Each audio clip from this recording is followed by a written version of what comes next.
Hi, I'm Godless Engineer and you're watching Atheist Edge. Noah, a perfect man according to God, once cursed his son and all his son's descendants for the crime of accidentally seeing him drunk and naked in his tent. This is also the unfortunate basis that slaveholders in the United States claimed was the reason that they could own black people as slaves.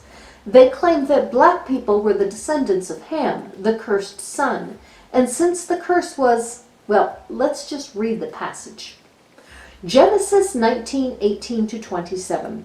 The sons of Noah who came out of the ark were Shem, Ham, and Japheth. Ham was the father of Canaan.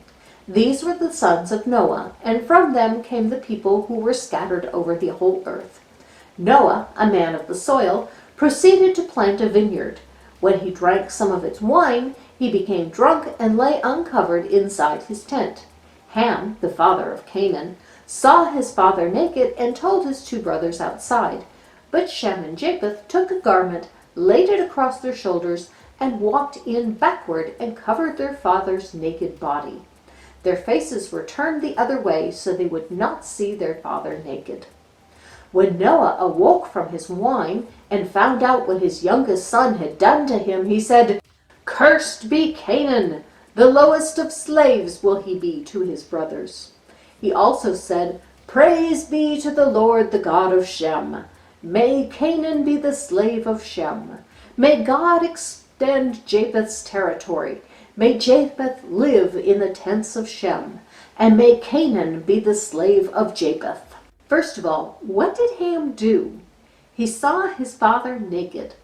A man seeing another naked man gets him and his descendants cursed to slavery forever? By this logic, every man who has ever entered a locker room should be cursed to perpetual slavery. And what was Ham supposed to do instead? Is he supposed to be omniscient and know that his dad was passed out drunk and naked in the tent? The Bible so often punishes the wrong person for the crimes committed. Next, Canaan isn't even in Africa. It's in the Middle East. So how do you get that everyone in Africa is a descendant of Ham because he is the father of Canaan? It just goes to show that you can justify anything you want with the Bible. Some people in Samaria didn't fear God or know his manner, so God sent a lion to tear them apart. Drowning humanity in a worldwide flood, bears mauling children, sending lions to tear the ignorant apart, having Israelites slaughter worshippers of other gods, personally slaughtering Israelites when they worship other gods, sending pigs to drown in the sea, and finally allowing the slaying of his own son by non-believers.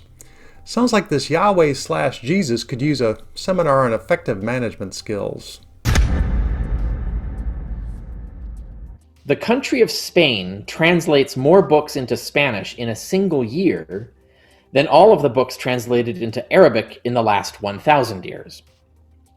And there's a footnote to Arab Human Development Report, 2002. Now, I actually recommend people read the Arab Human Development Report because the explanation for this, of course, is that the Arab world is massively poor. So there's no money in translating books into Arabic. There's tons of money to be translating books into Spanish. So this is more of an economic problem. You can go into the history of Western imperialism and how that came to be. But, Islamic ideology does play a part in keeping those countries poor. I mean, there's a reason why, the Enlightenment led to the dominance of the Western world. Well, I can see economics playing a heavy role, but I mean, what about Bahrain, Dubai? There are some really filthy rich Arabic areas. Why aren't they doing some academics? But because that costs money, it doesn't make money, right? So you see what I'm saying? Like the reason Spain isn't translating thousands of books out of humanitarian, largesse. They're not doing it out of charity. They're doing it to make money, right? They're selling these translations. They're making a profit. So if there was a profit to be made in Arabic translations, oh my God, every American corporation would be involved in pumping out Arabic books. But if they could make money on it, they would totally do it. That's the reason why. I mean, Dubai is basically the wealthy elite of Dubai, I should point out. They're just sponges for money. They suck money in. They don't spend money on anything worthwhile. But that's true for, pretty much all rich people, Christian or Muslim. That's not a common thing. But no, yeah, it's the massive poverty that really causes this. If we could allow the middle class to grow and explode and expand in the Islamic world, there would be a sudden growth and interest in Islamic translated books, and so there'd be a market to tap, and people would be able to make money off of it. That's when you'll see that happen, and that may yet happen. Give it 100 years. I think maybe 100 years from now, Arabic will be a profitable publication market. But already, like now, I sell English books, my Kindle stuff. So I get Kindle royalties for India, for instance. So I sell books in India, but it's pennies a month. Yeah, this book you're reading from, every once in a while, 1 month I'll get something in yen. Right. Someone in Japan bought this book. So I'm like, whoa. Yeah. That's another thing. I hadn't looked into that. That's a good question. Is how many books have been translated into Japanese? So I don't know that, but I suspect it's surprisingly low. I think it's cheaper and easier for Japanese scholars to just learn English than to translate all English books into Japanese. I don't know if I'm guessing. I haven't really checked stats on that, but I wouldn't be surprised. Uma and Thurman, the names of two stones that were set in the breastplate of the high priest, which served as a kind of Ouija board or magic 8-ball for answering important questions, specifically for determining the guilt or innocence of sinners. This is a Mormon religious belief that holds that Uma and Thurman somehow ended up in New York, and Joseph Smith used them to translate the golden plates given to him by the angel Moroni. I'm not very familiar with all of the details of Mormonism. It seems to be a bit of a silly little religion. But I do believe in the existence of Uma Thurman. If I recall, at one time, famous atheist Penn Jillette had quite the crush on Miss Thurman. Mentioned this a number of times. Plus, we've seen her in a number of popular films, including Kill Bill and Pulp Fiction. So I'm uncertain how Mormonism knew about Uma Thurman prior to her birth, yet there it is.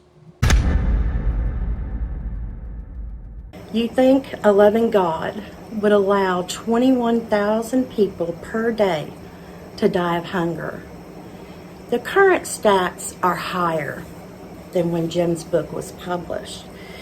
25,000 people die, including more than 10,000 children, of hunger and related causes a day.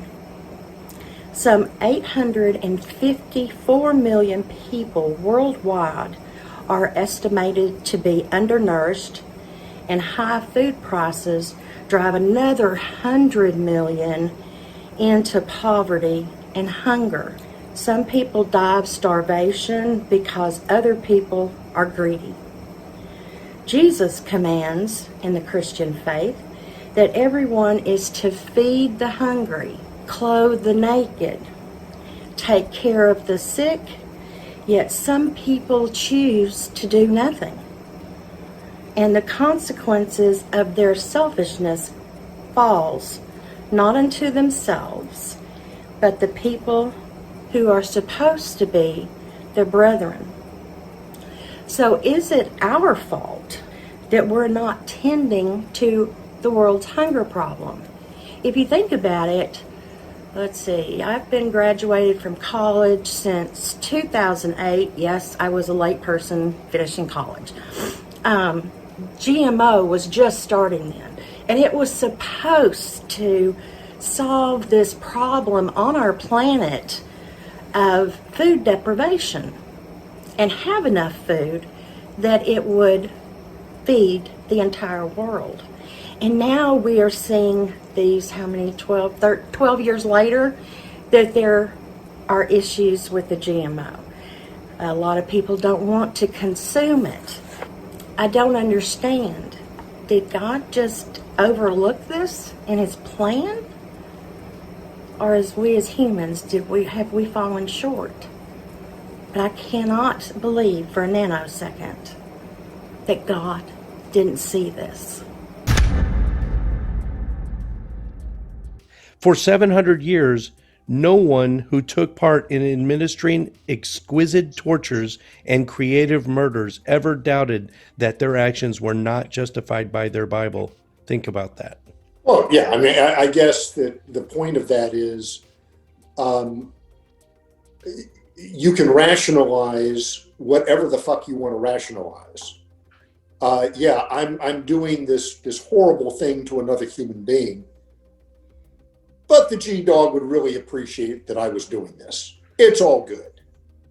I mean, I have 4 specific Bible verses here that I referred to. So, whoever's watching this, I'm going to put them on the screen, and that's your homework. You can go and figure out what I was trying to get at. You figure it out. I don't have time for this.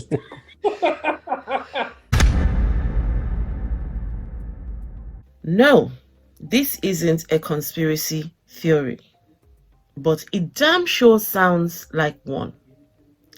There is dark, underground, religious, fraternal organizations of power brokers in Washington politics.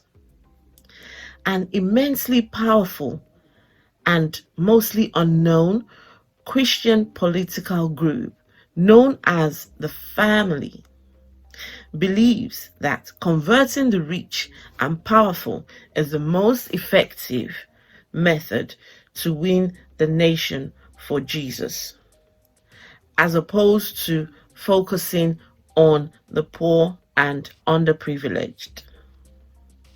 The Family is in charge of major fundraisers and events such as the National Prayer Breakfast, and its members includes Senator Sam Brownback, Representative Joe Pitts, Senator John Ensign, Representative Bart Stupak, Senator Jim DeMint, Senator Tom Coburn, Senator Mike Ensign, Senator John Thune, Representative Frank Wolf, Representative Zach Wamp, and Representative Mark McIntyre. I've seen a documentary about the Family, and they look very secretive, and it's you know, one of those things you look at and you think there's something very fishy about them, just something doesn't sit right with you. A lot of I'm sure most of the ex-presidents of the United States somehow were involved or have been a part of some of their breakfasts. I've seen the documentaries, but there's just something about it that just doesn't sit right with me. And you could say it feels and looks like a cult. And there's just something that just doesn't, if you know what I mean, not good. Herod thought that John the Baptist was risen, but I guess there were rumors amongst the people with Herod Antipas. That's the Herod that was supposedly alive when Jesus was supposedly there. He was the son of Herod the Great. But Herod was perplexed, it says, because he heard about all these wonders that Jesus was supposedly doing. And he thought, he named Elijah. The people were saying that, it was Elijah come back, or it was John the Baptist come back. People believed in reincarnation or in resurrection. So they had thought, one of the other prophets had been resurrected. And Herod said he wanted to meet this Jesus. And that was before Pilate, who figured out that Jesus was Galilean, according to the Bible. Jesus was Galilean, and so would be under Herod's jurisdiction, and sent him over there. Herod found nothing criminal. I guess they mocked him and that, and in the Bible, I remember they mocked him and sent him back to Pontius Pilate, who also said he found nothing criminal. It doesn't coincide with the real dates or the dates that Jesus was supposedly there. I just think it was all made up. But anyway, so it was very common resurrection themes, reincarnation themes. If John the Baptist, he supposedly baptized Jesus, I don't see how he could have died and Jesus been reborn as him or something. There you go. Reborn Christian. But some people believe that Jesus got his divinity once the dove landed on him in the baptism and God said, "This is my son." Other people believe he was born the Son of God. So it's just because there's so many schools of thought, because everybody has their own beliefs. It just shows how man-made everything is.